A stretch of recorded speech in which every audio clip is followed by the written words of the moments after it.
2015 June മാസം 2 ചെറുപ്പക്കാർ സ്വയം ബോംബ് പൊട്ടി മരിക്കുന്ന സന്ദർഭം ഉണ്ടാവുന്നു. പിറ്റേ ദിവസം CPM സംസ്ഥാന സെക്രട്ടറി വിഷയം വിവാദമാകുമ്പോൾ പറയുന്നു, ഞങ്ങളുടെ പാർട്ടിക്ക് അതിനകത്തൊരു ബന്ധവുമില്ല. എന്നാൽ ആ മൃതശരീരങ്ങൾ ഏറ്റുവാങ്ങുന്നത് അന്നത്തെ CPM ജില്ലാ സെക്രട്ടറി P. ജയരാജൻ. സംസ്കരിച്ചത് പാർട്ടി വക ഭൂമിയിൽ. 2016 മുതൽ രക്തസാക്ഷി അനുസ്മരണങ്ങൾ നടന്നുകൊണ്ടിരിക്കുന്നു. ഇവിടെ വളരെ ലളിതമായൊരു ചോദ്യം. ഇവിടെ നേരത്തെ ഇപ്പോ ഇടതുപക്ഷത്തിന്റെ പ്രതിനിധി പറയുകയാണ്, ഞങ്ങളുടെ ആളുകളെ സംഘർഷത്തിന്റെ ഭാഗമായിട്ട് ആരോ കൊന്നതാണ്. അതൊരു പക്ഷേ മറ്റേതെങ്കിലും രാഷ്ട്രീയ പ്രസ്ഥാനത്തിന്റെ ഭാഗമായിട്ടായിരിക്കാം. അന്വേഷണം നടക്കുന്നുണ്ട്. ഒറ്റ ചോദ്യം, 2016 മുതൽ 2024 വരെ ഈ സംസ്ഥാനം ഭരിച്ചത് ആര്? സംസ്ഥാനം ഭരിച്ചത് നിങ്ങളുടെ പ്രിയപ്പെട്ട മുഖ്യമന്ത്രി, ഇപ്പോഴും ഭരിച്ചുകൊണ്ടിരിക്കുന്നത് നിങ്ങളുടെ മുഖ്യമന്ത്രി പിണറായി വിജയൻ. 8 കൊല്ലമായിട്ട് നിങ്ങൾ മുഖ്യമന്ത്രിയും ആഭ്യന്തര വകുപ്പും കൈകാര്യം ചെയ്തിട്ടും നിങ്ങളുടെ 2 സഖാക്കളെ കൊന്നതാണെങ്കിൽ നിങ്ങൾ എന്തിനാണ് സാർ ഈ പാർട്ടി ചുമന്നുകൊണ്ട് കണ്ണൂരിൽ നിങ്ങൾ നടക്കുന്നത്? നാണമുണ്ടോ ഇത് പറയാൻ? കൊന്നതാണെങ്കിൽ പ്രതികളെ പിടിക്കാൻ എന്താണ് തടസ്സം? ബോംബ് പൊട്ടി 2 പേർ മരിച്ചു. പാർട്ടിയുടെ സംസ്ഥാന സെക്രട്ടറി പറഞ്ഞു ഞങ്ങളുടെ പാർട്ടിക്ക് പങ്കില്ല. പിറ്റേ ദിവസം മൃതദേഹം സ്വീകരിച്ചത് CPM ജില്ലാ സെക്രട്ടറി ജയരാജൻ. സംസ്കരിച്ചത് പാർട്ടിയുടെ ഭൂമിയിൽ. 2016 മുതൽ രക്തസാക്ഷി അനുസ്മരണങ്ങൾ നടക്കുന്നു. ഇപ്പൊ സ്തൂപം കെട്ടുന്നു, ഗോവിന്ദൻ വന്ന് ഉദ്ഘാടനം ചെയ്തു. ഇവിടുത്തെ പ്രശ്നം എന്താണെന്നറിയോ? അതേപോലെ ആവർത്തിക്കുകയാണ്. ഈ വടകര തെരഞ്ഞെടുപ്പുമായി ബന്ധപ്പെട്ട് അക്രമം നടത്തുന്നതിന്റെ ഭാഗമായി ഇതേ പറയപ്പെടുന്ന സ്ഥലത്തിന്റെ തൊട്ടടുത്തായി 2 ചെറുപ്പക്കാർ ബോംബ് പൊട്ടി മരിക്കുന്നു. ഞാൻ റാഷിദിനോടും ഇവിടെ ഇരിക്കുന്ന ഇടതുപക്ഷത്തിന്റെ പ്രതിനിധിയോടും പറയുകയാണ്, മരിച്ചയാളിന്റെ വീട്ടിലേക്ക് ഏതെങ്കിലും ഒരു മാധ്യമപ്രവർത്തകന് പോകാൻ പറ്റിയിട്ടുണ്ടോ? മരിച്ചവന്റെ പിതാവിനെയോ മാതാവിനെയോ ഇന്റർവ്യൂ ചെയ്യാൻ പറ്റിയിട്ടുണ്ടോ? ഈ പൊട്ടിത്തെറിക്കപ്പെട്ട കൂട്ടത്തിൽ പരിക്കേൽക്കപ്പെട്ട ഈ കഴിഞ്ഞ ലോക്സഭാ തെരഞ്ഞെടുപ്പിന്റെ തൊട്ട് മുമ്പ് പൊട്ടിത്തെറിക്കപ്പെട്ട ഈ ആളുകളെ ഏത് ഹോസ്പിറ്റലിൽ ചികിത്സിക്കുന്നു?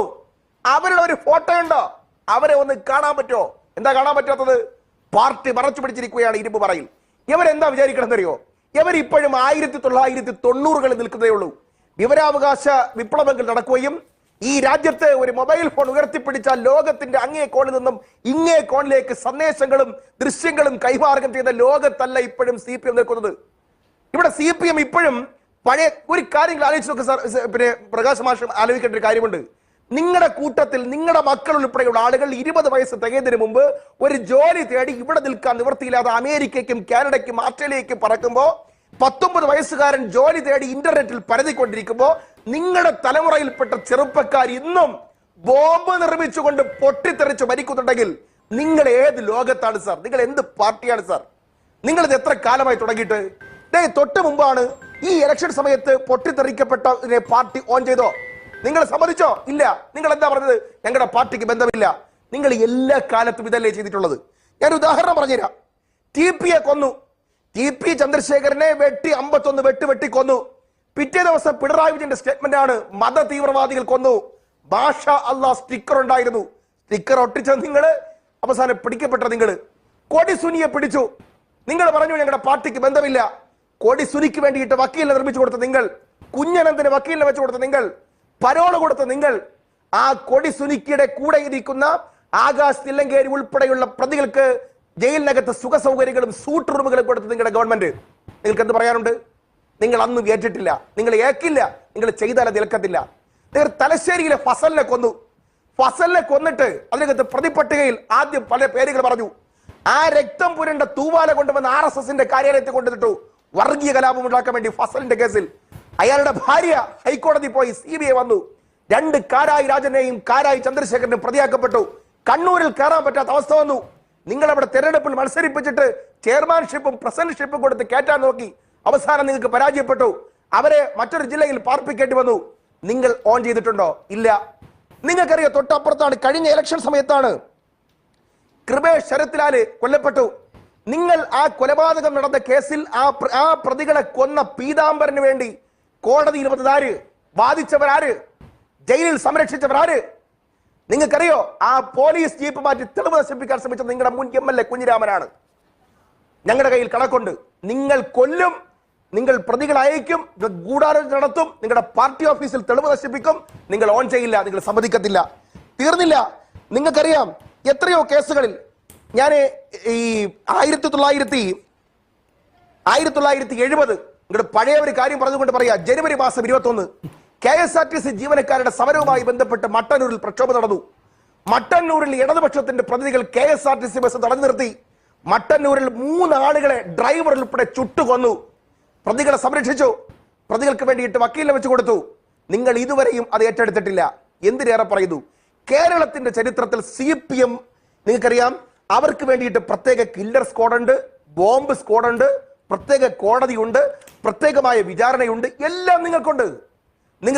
നിങ്ങൾക്ക് നിയമസഹായ വേദിയുണ്ട്, രക്തസാക്ഷികളെ സംരക്ഷിക്കലുണ്ട്. എന്നാൽ രക്തസാക്ഷി ഫണ്ട് അടിച്ചു മാറ്റലുണ്ട്. അത് കനകരാജിന്റെ കേസിലാണ് സംഭവിച്ചത്. തളിപ്പറമ്പിലെ മുൻ MLA-ക്കെതിരായി അവിടെ ഒരു കുഞ്ഞികൃഷ്ണൻ എന്ന് പറയപ്പെടുന്ന ആജീവനാന്തര കമ്മ്യൂണിസ്റ്റുകാരൻ രാജിവെച്ചു. അവസാനം അദ്ദേഹത്തിന് രാജി സ്വീകരിക്കാതായി. ഈ പറയപ്പെടുന്ന മൊബൈൽ ഫോണുകളുടെ ലൈവുകളും CCTV ക്യാമറകളും ഇല്ലാതിരുന്ന ഒരു കാലഘട്ടത്തിൽ ഇവർ വലിച്ചുകൂട്ടിയ രക്തസാക്ഷികളുടെ കണക്ക് ഒരു പുനഃപരിശോധനയ്ക്ക് വിധേയമാക്കിയാൽ സകലത്തിന്റെയും പുറകിൽ ഇവർക്ക് പങ്കാളിത്തമുള്ളതായിട്ട് തെളിയും. ഇപ്പൊ നടക്കാത്ത എന്താണെന്നറിയോ? ഇപ്പൊ എല്ലായിടത്തും CCTV ക്യാമറയുണ്ട്, എല്ലായിടത്തും ലൈവ് ഉണ്ട്. ഒന്നും ഒളിക്കാൻ പറ്റത്തില്ല. ഏത് മുടക്കോഴി മലയിൽ കയറി ഒളിച്ചാലും പിടിക്കപ്പെടും. ആ സാഹചര്യത്തിൽ അവർ കേൾക്കേണ്ടി വരുന്നതാണ് പലതും. അന്ന് മൊയ്യാരത്ത് ശങ്കരൻ ഉൾപ്പെടെയുള്ളവരുടെ കഥകളോട് പറഞ്ഞല്ലോ, കേളപ്പനെ വധിക്കാൻ ആളിനെ വിട്ട പാർട്ടിയാണിത്. കേളപ്പൻ, കേരള ഗാന്ധി. അത് നിങ്ങൾക്ക് ഏവർക്കും അറിയാം. 1996 EMS കയ്യൂർ സമരത്തിന്റെ നായകനായിരുന്ന ശ്രീ K. മാധവൻ എഴുതിയ ഒരു കത്തുണ്ട്. അതിലെ പേജ് നമ്പർ വേണമെങ്കിൽ ഞാൻ ഒന്ന് വേണമെങ്കിൽ പറഞ്ഞു തരാം. ആ പേജ് നമ്പറിൽ 219 ഒന്നെടുത്ത് വെച്ച് വായിക്കണം. അതിനകത്ത് പറയുന്നുണ്ട്, മാധവനെയും അമ്പു നായരെയും നാരായണ വാര്യരെയും ശത്രുക്കളെ ഉന്മൂലനം ചെയ്യാൻ വേണ്ടി അയച്ചതും പിന്നീട് അവർ അത് ചെയ്യാൻ പറ്റാതെ പോയതും ഉൾപ്പെടെയുള്ള കഥകൾ അതിനകത്ത് വായിച്ചു കേൾക്കാം. നിങ്ങൾ വളരെ ശ്രദ്ധിച്ച് കേൾക്കണം. ഈ ഉന്മൂലന സിദ്ധാന്തം ഇവർക്ക് വെടിയാറായില്ലേ? ഇവിടുത്തെ ചെറുപ്പക്കാർക്ക് ജോലിയില്ല സാർ. ഇവിടുത്തെ ചെറുപ്പക്കാർ ഒരു 500 രൂപ ദിവസം ഉണ്ടാക്കാൻ വേണ്ടി കഷ്ടപ്പെടുന്ന കാലഘട്ടമാണ് സാർ. പലർക്കും മാസപ്പടി ഇല്ല സാർ. ഞങ്ങൾക്കൊന്നും ജീവിക്കാൻ നിവൃത്തിയില്ല സാർ. ലോൺ അടയ്ക്കാൻ നിവൃത്തിയില്ല സാർ. അങ്ങനെ ജനങ്ങൾ പൊറിമുറുതി മുട്ടി നിൽക്കുന്ന കാലഘട്ടമാണ്. ചെറുപ്പക്കാരെ വിളിച്ചു കൊണ്ടുപോയി മസ്തിഷ്ക പ്രചാരണം നടത്തി. ഇത് ഒരു ജില്ലയിൽ മാത്രമുള്ള പ്രതിഭാസമാണ്. എന്റെ ആ ജില്ല മാത്രം അങ്ങനെ? നിങ്ങൾക്കൊരു അല്പം ശക്തി കൂടുതലുണ്ട് എന്നുള്ള ഒറ്റ കാരണത്താൽ നിങ്ങൾ ആ ജില്ലയിലെ ചെറുപ്പക്കാരെ ഒരു പാർട്ടിയുടെ അകത്തളത്തിൽ കെട്ടിയിട്ട് മസ്തിഷ്ക പ്രചാരണം നടത്തി ഇന്നും ബോംബ് നിർമ്മിക്കപ്പെടുന്നുണ്ടെങ്കിൽ നിങ്ങൾ ആലോചിച്ച് നോക്കണം. മറ്റൊരു ജില്ലയിൽ, പത്തനംതിട്ട ജില്ലയിൽ ചെറുപ്പക്കാരില്ല സാർ. വോട്ട് ചെയ്യാൻ വേണ്ടി പോലും ആളില്ല. 18 വയസ്സാകുമ്പോൾ എല്ലാവരും കൂടി വിദേശത്തേക്ക് പോവുകയാണ്. കണ്ണൂർ ജില്ലയിൽ ഇത് ശരി, അതാണ് ആക്ഷേപം. അപ്പോ ഒരു തരത്തിലും CPM-ൽ നിന്ന് ഒഴിഞ്ഞു മാറാൻ കഴിയില്ല എന്നുള്ളതാണ് കോൺഗ്രസ് ആവർത്തിച്ച് ആക്ഷേപിക്കുന്നത്. ഞാൻ പ്രകാശ് മാഷിന്റെ മറുപടിയിലേക്ക് വരാം. റാഷിദിനോട് പറഞ്ഞുകൊണ്ട് അവസാനിപ്പിക്കാം. ഞാൻ റാഷിദിനോട് പറഞ്ഞ ഇത്രയേ ഉള്ളൂ. പ്രതി അല്ല, അദ്ദേഹം പറഞ്ഞു RSS ആണ് പ്രതി എന്ന് പറഞ്ഞു. RSS-ന് ഞാൻ ആയിരിക്കുന്നില്ല. പക്ഷെ ഒറ്റ ചോദ്യം, കഴിഞ്ഞ 8 കൊല്ലമായിട്ടൂടെ ഭരിക്കുന്ന ആരാ? RSS ആണ് കൊന്നതെങ്കിൽ നിങ്ങൾ എന്തുകൊണ്ടാണ് പിടിക്കാത്തത്? അതിപ്പോ ഈ ലോക്സഭാ തെരഞ്ഞെടുപ്പിന് മുൻപുണ്ടായ കഥയുടെ കാര്യത്തിൽ, ബോംബ് സ്ഫോടനത്തിന്റെ കാര്യത്തിൽ അതൊരു ചോദ്യമാണ്. കേരളത്തിലെ രാഷ്ട്രീയ കൊലപാതകങ്ങളുടെ കണക്കെടുക്കുമ്പോൾ ഏറ്റവും കൂടുതൽ കൊലപാതക കേസുകളിൽ പ്രതിപട്ടികയിൽ നിൽക്കുന്ന പാർട്ടിയുടെ പേര് CPM എന്നാണ്. വാദിയായിട്ടോ പ്രതിയായിട്ടോ എന്തുകൊണ്ടാണ് CPM? കൊല്ലപ്പെടുന്നവരുടെയോ അല്ലെങ്കിൽ കൊല്ലുന്നവരുടെയോ കണക്കെടുത്താൽ അത് CPM എന്തുകൊണ്ട് വരുന്നു എന്ന് CPM-കാർ മറുപടി പറയണം. ഇവിടെ തന്നെ ഇപ്പൊ നോക്ക്, വടകരയിൽ ഇലക്ഷൻ നടന്നുകൊണ്ടിരിക്കുമ്പോൾ 2 പേർ ബോംബ് പൊട്ടി മരിച്ചു. ആ ബോംബ് പൊട്ടി മരിച്ച വിഷയം ഇതുവരെയും CPM ഏറ്റെടുത്തിട്ടില്ല, ഓൺ ചെയ്തിട്ടില്ല. എന്നാൽ പ്രതികളെ സംരക്ഷിച്ചത് CPM, അവരെ ആശുപത്രിയിൽ കൊണ്ടുപോയത് CPM, ബോഡി ഏറ്റുവാങ്ങിയത് CPM, പ്രാദേശിക നേതാക്കന്മാരുടെ സാന്നിധ്യത്തിലാണ് സംസ്കരിച്ചത്. അതും രക്തസാക്ഷികളുടെ പട്ടികയിലാണ്. CPM പറഞ്ഞല്ലോ ഞങ്ങളുടെ രക്തസാക്ഷികളുടെ പട്ടിക എന്ന് പറഞ്ഞത്. രക്തസാക്ഷികളുടെ പട്ടിക യഥാർത്ഥത്തിൽ പരിശോധിച്ചാൽ ഇതുപോലെ ബോംബ് പൊട്ടിച്ച് മരിച്ചവനും കയ്യിലിരുന്ന് പൊട്ടിയവനും ഉൾപ്പെടെ കണക്കെടുത്താൽ പലതും വ്യാജമാണ് തെളിയും. ഞാൻ രക്തസാക്ഷികൾ അപമാനിക്കില്ല, രക്തസാക്ഷികളും ഉണ്ടായിട്ടുണ്ടാവും. ഇനി ചീമേനി, കുറെ കാലം കൊണ്ട് അവർ പറയുന്നത് ചീമേനി. എന്റെ പൊന്ന് സഖാവ് ഒരു കാര്യങ്ങൾ മനസ്സിലായി. എങ്ങനെയാ ചീമേനി? നിങ്ങൾക്കറിയോ, നിങ്ങൾ പറഞ്ഞ ചീമേനി കൊലക്കേസിലെ ഒറ്റ പ്രതിയെ ഒരു കോൺഗ്രസ്സുകാരൻ രക്ഷിക്കാൻ പറ്റിയോ? കോടതി എല്ലായിടത്തും പുറത്തിറങ്ങില്ലേ? കോടതി എല്ലാ പ്രതികളെ വെറുതെ വിട്ടുകൊണ്ട് പറഞ്ഞതാണെന്നറിയോ? ഇവിടെ പങ്ക് തെളിയിക്കാൻ പറ്റിയിട്ടില്ല. എന്താ സംഭവം ചീമേനിയിലെ കൊല? കോൺഗ്രസിന്റെ ബൂത്തിലിരിക്കുന്ന ബൂത്ത് പ്രവർത്തകരെ കേറി വെട്ടി, ഒരു പാവം പ്രവർത്തകരെ വെട്ടിക്കൊന്നു. അവിടെ നാടിളകി, കലാപമുണ്ടായി, നാട്ടുകാരിടപെട്ടു. നാട്ടുകാരിടപെട്ട് ഉണ്ടായ സമൂഹത്തെ തുടർന്നുള്ള തുടർച്ചല്ലെങ്കിൽ ഇവിടെ ഉണ്ടായിട്ടുണ്ട്. പ്രതിപട്ടിക നിങ്ങൾ ബോധപൂർവം കോൺഗ്രസ്സുകാരെ കുത്തിക്കയറ്റി, കോടതി എല്ലാത്തിനെയും വെറുതെ വിട്ടു. നിങ്ങൾക്ക് എന്ത് പറയാനുണ്ട്? ചീമേനി. നിങ്ങൾക്കറിയോ, TP ചന്ദ്രശേഖരനെ കൊന്നതിന് ശേഷം ആ പ്രതിയെ അലങ്കരിച്ച് പുറത്തു കൊണ്ടുവന്ന് കല്യാണം നടത്തി കൊടുത്ത നേതാക്കന്മാർ ആരെന്നറിയോ? തുറന്ന വാഹനത്തിൽ സ്വീകരിച്ച് സംസ്ഥാന സെക്രട്ടറിയുടെ മക്കൾ പങ്കെടുത്ത വിവാഹം നടത്തി കൊടുത്തതും അവർക്ക് സൂട്ടുകൾ തയ്യാറാക്കി കൊടുത്തതും ഏത് പാർട്ടിയാണെന്ന് അറിയോ നിങ്ങൾക്ക്?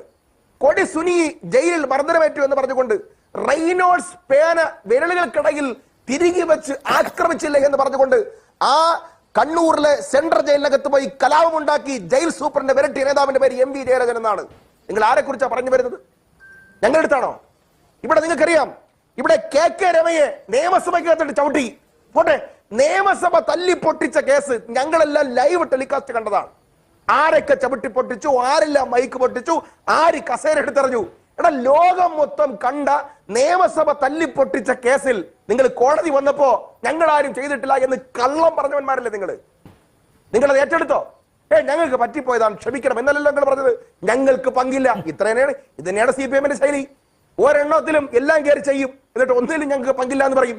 നിയമസഭ ആക്രമിച്ച കേസ് ലൈവായി കേരളം കണ്ടിട്ട് പോലും ഞങ്ങൾ അതിനകത്ത് പങ്കാളിത്തമില്ല എന്ന് സത്യവാങ്മൂലം കൊടുത്ത പാർട്ടിയുടെ പേര് CPM എന്നാണ്. കളവേ, നിന്റെ പേര് CPM എന്നാണോ? ഞങ്ങൾ പറയാ. നിങ്ങൾക്കറിയോ, കുമാരൻകുട്ടി നടത്തി, ഞങ്ങൾ ഓൺ ചെയ്തില്ല, ഞങ്ങൾ തള്ളിപ്പറഞ്ഞു. എന്നാൽ കുമാരൻകുട്ടിയുടെ വീട്ടിനകത്തേക്ക് ബോംബ് എറിഞ്ഞു 2 ദിവസം മുമ്പ്. ഇവിടെ പോലീസ് ഉണ്ടല്ലോ, പിണറായി വിജയനല്ലേ ആഭ്യന്തര വകുപ്പ്. കുമാരൻകുട്ടിക്കെതിരെ കേസെടുത്തല്ലോ, അയാൾ ജാമ്യം എടുത്തല്ലോ. അയാളുടെ വീട്ടിനകത്തേക്ക് ബോംബ് എറിയാൻ ഡിവൈഎഫ്ഐക്കാർക്ക് എന്താ അവകാശം? ഞങ്ങൾ ചോദിക്കുക, എന്താ അവകാശം?